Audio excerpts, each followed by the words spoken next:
Welcome to That's Pretty Neat with Rodger and Stefan, where we discuss neat, holistic, regenerative agriculture.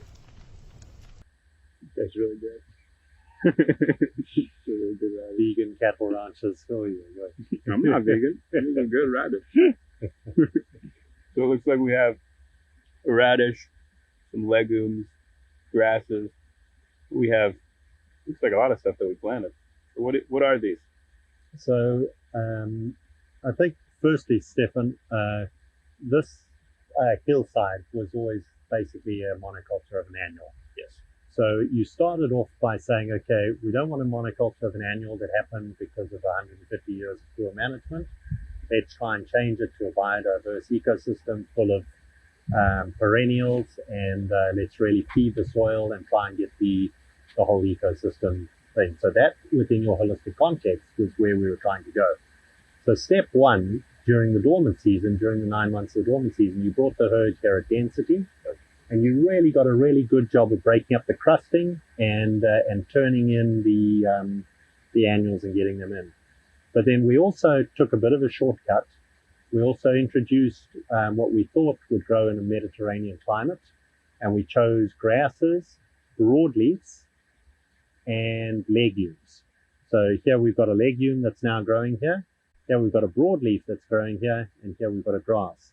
But now we know we wanted the legumes for the nitrogen fixing. Mm-hmm. We know we wanted the grasses for the fibrous roots to hold the soil on the hill and to give us lignin to protect the soil from the ultraviolet light. Mm-hmm. But what did we want the broadleafs for? Well, we wanted the broadleaf for carbohydrates. Now, both to feed our cows with these leaves and to feed the soil microorganisms. Now, this little, what's that, a turnip? Radish. I don't eat these green things. I prefer the steaks. But that is basically a teaspoon of pure sugar that if the cow doesn't pull it out and actually eat it, then it would have stayed in the ground to feed the nematodes, the bacteria, the earthworms. And that's what we're talking about when we say life begets life, more life begets more life.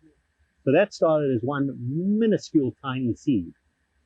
And through photosynthesis, it grew all of this leaf that now feeds your cow.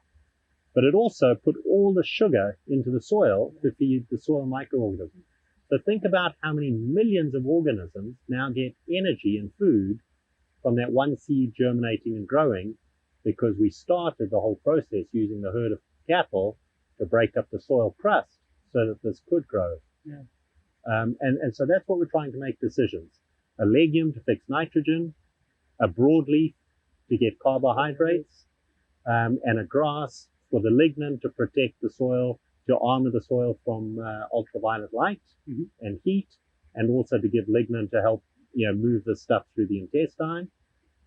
So it's the whole ecosystem. We need to be making decisions to get as many different species growing together in our pastures as possible. Yeah.